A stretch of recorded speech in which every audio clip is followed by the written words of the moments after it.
दोस्तों, hibernate video series में आपका बहुत बहुत स्वागत है। दोस्तों, पिछले वीडियो में हमने देखा हाइबरनेट में डिफ़ॉल्ट इनहेरिटेंस स्ट्रैटेजी, और इसको ये भी कह सकते हैं single table strategy, right. Single table inheritance in hibernate. और ये प्रोजेक्ट क्रिएट करा था, और अब मैंने दूसरा प्रोजेक्ट क्रिएट किया table per class inheritance strategy example, और इसके सारे सोर्स कोड मैंने इसमें कॉपी पेस्ट कर दिए हैं, राइट, ताकि जो नेक्स्ट लर्निंग हो वो प्रीवियस लर्निंग से कनेक्टेड हो, right. So I hope you are following with me. और यहाँ हमारा एक सुपर क्लास था, right. Person is the super class, right, and employee is the child class of person, as well as student is also a child class of person, ठीक है।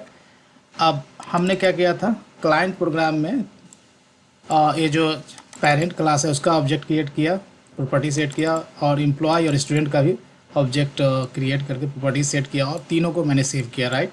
तो database में data कुछ इस तरह से सेव हुआ, मतलब एक ही टेबल में सारे डेटा होगा सेव होता है, राइट। मतलब ये बिल्कुल नॉर्मलाइजेशन फॉर्म में नहीं है, बिल्कुल।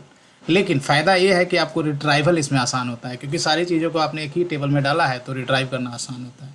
नाउ नेक्स्ट स्ट्रैटेजी कॉल और table per class strategy, right. तो ये जो ऊपर है टेबल पर क्लास स्ट्रैटेजी हम बोल देते हैं इसको, table per class inheritance strategy in hibernate, right. Now अब थिंग इज दैट कि क्या क्या चेंजेज करने होंगे। सबसे पहले पेरेंट क्लास में जाना है। पेरेंट क्लास में जो इनहेरिटेंस स्ट्रैटेजी था, एट इनहेरिटेंस था, उसमें इनहेरिटेंस स्ट्रैटेजी था, ये आपको चेंज करना होगा, राइट। तो by default single table inheritance होता है। इसमें जाएंगे तो अभी भी दो स्ट्रैटेजी है, joint and table per class. तो इस वीडियो में हम देखेंगे टेबल पर क्लास, राइट।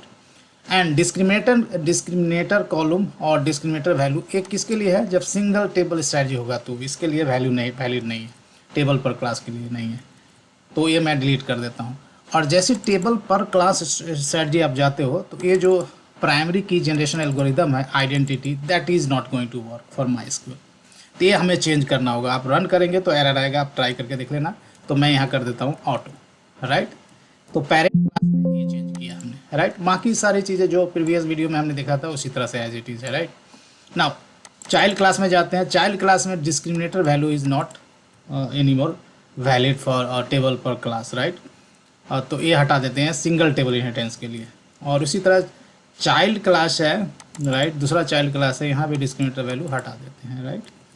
अब कुछ कस्टमाइजेशन भी कर लेते हैं। जैसे पर्सन क्लास में हमने टेबल का नाम दिया था, राइट, और एम्प्लॉय में टेबल का नाम नहीं दिया है। आप टेबल का नाम नहीं दोगे तो हाइबर ने जो टेबल क्रिएट करेगा या डेटाबेस से जो मैच करने की कोशिश करेगा तो वो एज्यूम करेगा कि डेटाबेस में आपका टेबल नेम एम्प्लॉय ही है। लेकिन I don't want employee table name, I want to give my own table name. So add table और नेम इक्वल टू आपको दे देना है, let's say employee table,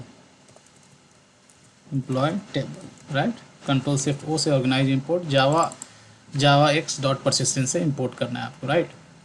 similarly हम जाते हैं स्टूडेंट में, और अब स्टूडेंट का भी अलग टेबल क्रिएट होने वाला है, तो हम इसका भी नाम दे देते हैं, let's say student table. Now अब जो DDL क्वेरी क्रिएट होगा, राइट, 3 टेबल क्रिएट होगा, right, because if super class you can C table per class, मतलब हर क्लास का टेबल आप क्रिएट होगा, राइट। नाउ हर क्लास का टेबल जब क्रिएट होगा गाइस, तो let's say person table create होगा, तो पर्सन जो क्लास है उसमें कितने प्रॉपर्टी है, 3 प्रॉपर्टी, तो इसमें 3 कॉलम ऐड हो जाएंगे, राइट। अब जो चाइल्ड क्लास है, right, child class, let's take an example of employee. तो एम्प्लॉय में जो जितने प्रॉपर्टी है उससे रिलेटेड कॉलम तो क्रिएट होगा ही, और पेरेंट का जो प्रॉपर्टी है उससे रिलेटेड कॉलम भी उसमें ऐड हो जाएगा, राइट।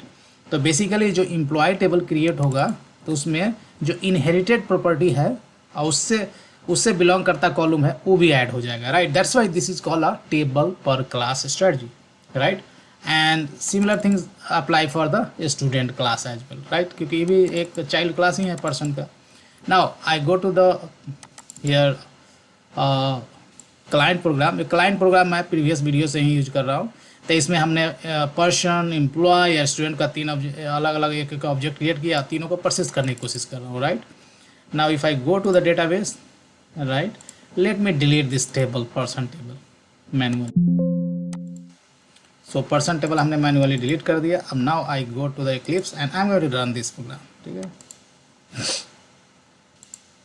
और जो भी DDL क्वेरी फायर हो रहा है, हाइबरनेट फायर कर रहा है, तो उसे हम देखते हैं कैसे कैसे कर रहा है, राइट। तो आप देख सकते हो कि सबसे पहले एम्प्लॉय टेबल क्रिएट किया। जैसा कि मैंने बोला, एम्प्लॉय टेबल किसके लिए क्रिएट किया है, क्योंकि एम्प्लॉय एक चाइल्ड क्लास है पर्सन का, उसके लिए, राइट। तो ये जो ID, जेंडर, नेम, ये तीनों पेरेंट क्लास से इनहेरिट किया, राइट। और बाकी ये जो बाकी के प्रॉपर्टीज़ हैं वो एम्प्लॉय का खुद का है। Now Hibernate has created Hibernate underscore sequence table to maintain the primary key, क्योंकि हमने ऑटो प्राइमरी की जो जनरेशन एल्गोरिदम है वो ऑटो सेलेक्ट किया है। तो ऑटो का मतलब वो हाइबरनेट अंडरस्कोर सीक्वेंस। इस टेबल को गाइज आप कस्टमाइज भी कर सकते हो, राइट। आप टेबल नेम हमने दिया नहीं है तो हाइबरनेट अंडरस्कोर सीक्वेंस दे देता है, राइट। लेकिन आप इसे कस्टमाइज भी कर सकते हैं। एक वीडियो में मैं ये भी कवर कर लूँगा, ठीक है। उसके बाद जो हाइबरनेट अंडरस्कोर सीक्वेंस है, जिसमें प्राइमरी की बेसिकली जनरेट करने के लिए यूज किया जाता है, उसमें वैल्यू वंस इंसर्ट कर दिया। मतलब वंस पहला रिकॉर्ड के लिए 1 यूज करेगा, फिर दूसरा रिकॉर्ड के लिए 2, 3, जैसे जैसे आप इंसर्शन करोगे वैसे से इंक्रीमेंट अपडेट करते जाएगा टेबल को। उसके बाद पर्सन टेबल में जो पर्सन क्लास के जो बेसिकली प्रॉपर्टी है उससे रिलेटेड जो कॉलम्स है वही ऐड हुआ। उसी तरह स्टूडेंट में जो पेरेंट्स इनहेरिट किया उसके लिए कॉलम, और जो स्टूडेंट का खुद का प्रॉपर्टी था उससे बिलोंग करता कॉलम क्रिएट किया, राइट। नाउ जो ईमेल है, right, if you look into the employee, right, email पे हमने यूनिक कंस्ट्रेंट अप्लाई किया है, right. That's why Hibernate has first क्या किया, ड्रॉप किया यूनिक कंस्ट्रेंट, फिर से क्रिएट किया, ठीक है।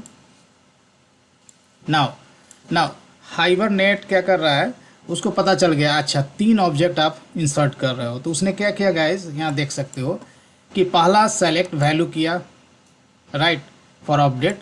तो यहाँ देख सकते हो कि सेलेक्ट अपडेट ये 3 बार करेगा हाइबरनेट अंडरस्कोर सीक्वेंस पर, 3 बार किया, क्योंकि 3 रिकॉर्ड आप इंसर्ट कर रहे हो, राइट। तो 3 बार किया तो पहला वैल्यू तो 1 था, 1 से 2 किया, 3 किया, उसमें फिर नेक्स्ट करेगा तो 4 वैल्यू डाल देगा। अगला जब इंसर्शन करोगे तो 4 से वो उठाएगा वहाँ से, राइट। और पर्सन टेबल में एक रिकॉर्ड इंसर्ट किया, फिर स्टूडेंट में, फिर एम्प्लॉय में, right. Now let's go to the database and verify.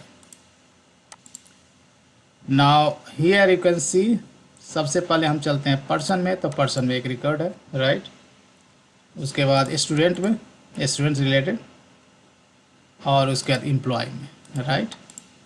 तो इसमें देख सकते हैं, इसमें फ़ायदा ये है कि स्टूडेंट का इन्फॉर्मेशन मुझे चाहिए, राइट।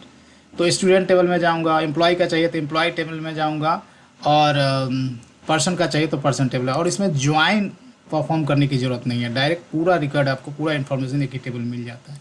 हाइबरनेट अंडरस्कोर सीक्वेंस पर जाओगे तो यहाँ 4 वैल्यू है, क्योंकि 1, 2, 3 यूज हो चुका है, 3 इंसर्शन हुआ, और 3 इंसर्शन हुआ तो 3 बार इंक्रीमेंट करके वैल्यू 4 डाल दिया। नेक्स्ट इंसर्शन करोगे तो इसमें जाएगा, लुकअप मारेगा, देखेगा okay what is the current value, तो इसको 4 को यूज़ करेगा, जब प्राइमरी की में फिर इंक्रीमेंट कर लेगा। That's how it works, right.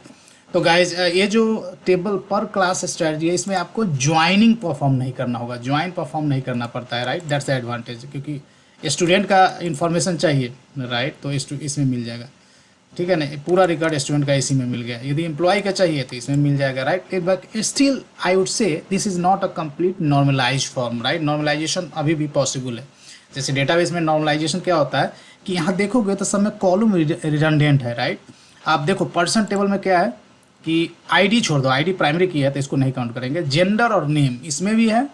फिर एम्प्लॉय में जाते हैं तो still you see the gender and name, right. और स्टूडेंट में जाते हैं तो यहाँ भी जेंडर नेम है, तो still it is not complete normalize form. And that's why we have another strategy is called joint strategy, जो हम नेक्स्ट टू नेक्स्ट वीडियो में देखेंगे। क्यों नेक्स्ट टू नेक्स्ट वीडियो में देखेंगे, क्योंकि जस्ट नेक्स्ट वीडियो में हम देखेंगे कि इससे जब टेबल पर क्लास स्ट्रैटेजी से हम डेटा कैसे सेलेक्ट करते हैं वो देखेंगे, फिर देखेंगे हम ज्वाइंट स्ट्रैटेजी। तो दोस्तों वीडियो देखने के लिए धन्यवाद और मिलते हैं अगली वीडियो में।